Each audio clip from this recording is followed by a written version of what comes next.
All right, so the DJI Avata 2 was released April 11th of 2024. It is now July 26th, and we are approaching August of 2025. There are already rumors of an Avata 3. That doesn't mean anything here in the United States. I know I've been a Debbie Downer recently as part of my videos because we don't get anything anymore from DJI for the time being, but thinking about the Avata 2 well over its first year anniversary, what are my thoughts? What are some of the good things that I love about this? And what are some of the bad things that I hate about the Avata 2 that I would love to see in the Avata 3? Let's get this video started. Can you take me higher? Higher, higher. Can you take me higher? Higher, higher. Can you take me higher? Higher, higher. Can you take me higher? Higher, higher. When you're all in the night, all in the night, that's all that matters. That's all that matters. And I just stare in your eyes, stare in your eyes, and I just stare in your eyes, stare in your eyes. Can you take me higher? Higher, higher. Can you take me higher? Higher, higher. Can you take me higher? Higher, higher. Can you take me higher? Higher, higher. Can you take me higher?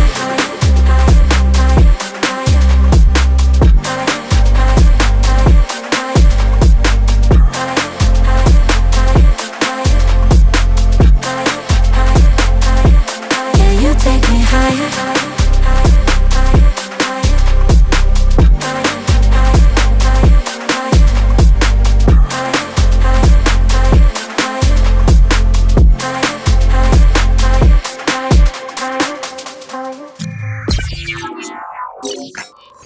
What's going on, guys? This is Eddie, aka Mr. Eddie Nunez. Thank you so much for hitting that play button and watching yet another one of my videos. I like to always say that at the beginning of all my videos because I am forever grateful for the comments, the love that I get on social media, just off of YouTube. It's amazing. But anyway, let's deep dive right into today's topic, and that is the Avata 2. So the Avata 2 now has been released for well over a year, and it came with these newer versions of goggles 3, which includes front-facing cameras here. And we'll get to the goggles a little bit later because today's focus, I just want to touch on goggles because today's focus is really, truly on the Avata 2. And what are my thoughts, post 1 year, thinking about that Avata 3 coming down the pipeline? What are some of the things that I want to see as part of that Avata 3 if I ever get it in the United States? And there are ways. Anyways, let's deep dive into the things that I love about the Avata 2. So number one has to be its really amazing camera that it included. I'll throw up the specs here on the screen. This is a much improved camera over the Avata 1. The Avata 1's camera was absolute trash, but it was leaps and bounds from the DJI FPV. The DJI FPV had the most absolute trash camera. I think the DJI FPV had the same camera equivalent as the original Mavic Pro Platinum. And the Avata 1 was slightly better, but it wasn't any much of an improvement from dynamic range because it did horrible with dynamic range. It crushed the shadows. It blew out the highlights. It didn't know how to properly expose. And that's something that you really need when you're flying an FPV drone, just because you're changing directions, you're facing the sun, you're flying away from the sun, you're going through gaps, you're going through shadows, etc. You need something that's going to compensate for the EV as significantly and quickly as possible, such as the camera on the Avata 2. Now, the camera on the Avata 2 is exactly, quote unquote, exactly the same camera as the one that you can find on the Action 4 Pro, and also the same camera as the Action 5 Pro and the O4 Air unit. And by far, I have to say that is the biggest improvement that I saw from the Avata 1 versus the Avata 2 is its camera capabilities. It is far superior, and I truly love the quality that I get out of this camera. Now, I do have one gripe, which will be my number one in the cons. Number two is flight characteristics. So they changed, DJI completely changed the build of this drone, whereas the Avata 1 was a little rear heavy, I would say, and it didn't have the most perfect center of gravity. And the Avata 1, to me, looks sort of like an unfinished product, whereas the Avata 2 looks like a refined, finished product. Now, this design, not only is it pleasing aesthetically, because it really is, it also changed the game when it comes to flight characteristics, because I think that this design had a much improved response when flying. I'm able to cruise with this cinematic. I'm able to do some very conservative freestyle maneuvers, such as like a roll, a split S, you're kind of pushing it.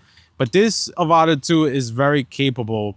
And one of the things that I truly love about the design is the change in the motors, meaning that it's no longer a pusher style quad.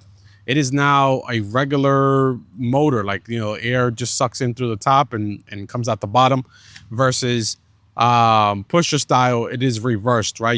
The motors are actually reversed and you're pushing air upwards. So I think just the overall design change really changed the flight characteristics and improved it tenfolds. Number three, from a pro perspective, is obviously with every new iteration of DJI products, you're going to get a better transmission system. This has OcuSync 3. I'm not sure if it's OcuSync 3 or 3 Plus, but it does come with the most improved version of OcuSync, which signal penetration on this is absolutely phenomenal. I have zero fears going behind trees, going even behind smaller buildings, because I know that I'm not going to lose any sort of signal from this, whether it's radio or video transmission. I feel really secure and confident when flying the Avata 2. And improvement number four, which I think is quite underrated, is the battery life. Battery life on this also drastically changed and improved from the Avata 1. I can confidently say that I can get about 15 minutes on this and come back at 30% when just cruising cinematic, really taking good care of my throttle control and not just, you know, flooring it or punching out for no reason. I'm able to cruise on this on a typical normal day like today, where the weather is absolutely beautiful and there's hardly any wind. This can give you 15 minutes without any issue.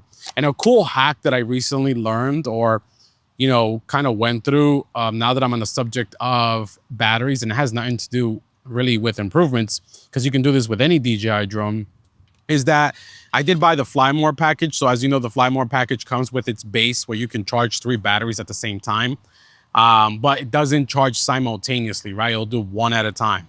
However, if you have the Mavic 3 Pro, or you upgrade it to one of those better chargers that it has 2 USB-C outputs, I'm able to plug in a USB-C in the drone here, charge one in the body of the actual drone and one in that portable charger, which means that you're going to get to flying a lot quicker, because now you are charging 2 batteries simultaneously. So I just wanted to mention that as a quick hack. And finally, number 5, which I think could probably relate to number 1 in terms of camera quality, is the fact that this has 10-bit video and it actually shoots in D-Log.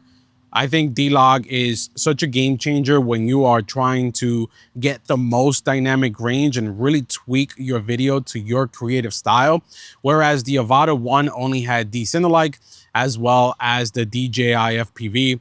I think all cameras, whether it's a drone or an action camera, whether it's from DJI or not, absolutely in today's environment needs to be produced with 10-bit color and some sort of log format. That way you can tweak your colors and get your own creative style.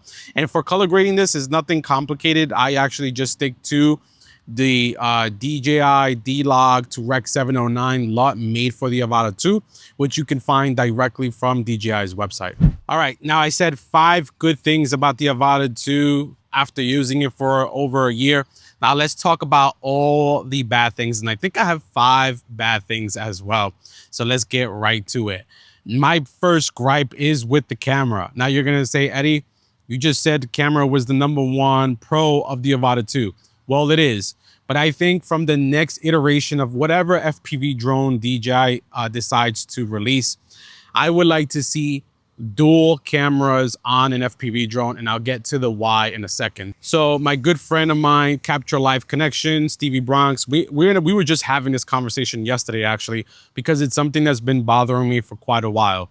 Now, you see, with a normal FPV setup or rig, such as a 5-inch, a Cinewhoop, whatever you may be, like a homegrown or home built or pre-built, whatever it is, but just a standard air unit FPV drone, you typically have 2 cameras, right? I know the O4 Pro and Lite might be the exclusion because you can use that camera quality right from, you know, straight DVR. But, you know, I still prefer 2 cameras. And the reason why is because I like to fly at 60 frames per second, right? Because I want to be able to see the best image, and I want to be able to see any twigs, any wires. I want to get like the best video quality in my goggles. Now, what that means is that I have to now, my final output video is also 60 frames a second, and I'm shooting at 1/120, obviously, as my shutter speed. But my timeline, even this video here today, is 30 frames per second. I am a 30 frames per second videographer, content creator, influencer, Cybertruck owner, Tesla ambassador, whatever you want to call me. I do that for my good pal, buddy, Billy there. But I am a 30 frames per second user. So when you take 60 frames per second footage and you drop that into a 30 frames per second timeline, I know I'm being nitpicky, but you could kind of see the frames being skipped. Now, I know there's tweaks around it where you can interpret your footage to 30 frames per second, but it's the same thing, right? Think about it. The camera is recording 60 frames every second versus 30, where I should be at 30 frames per second. And it has to do something with those frames, right? So you can either blend them or it can just skip them. And either way, I don't think is as smooth and as natural as 30 frames per second. Now, the reason I love 30 frames per second is because you get the absolute best motion blur possible when you fly at 30 frames per second and your shutter is 1/60. However, that comes with that big con, and that is that I don't like to fly at 30 frames per second because I don't like how that looks on my goggles. I don't like all that motion blur. I actually prefer to actually see a crystal clear image. And that is why dual camera system will be absolutely game changer. One for your goggles as you're flying, and the other one dedicated to your actual recording. That would be incredible if DJI were to produce something like that. And they can, because if you think about it, the Inspire 2 has some sort, like the same similar concept. It has an FPV camera, and then it has the regular camera, and is able to be controlled by 2 different parties. In this case, we don't need that customization of controlling it by 2 different parties because it's an FPV drone. All I need is a feed to my goggles and a separate camera to record. That is why people mount action cameras on their FPV drones, besides the better quality. Con number 2 is the power of the Avata 2.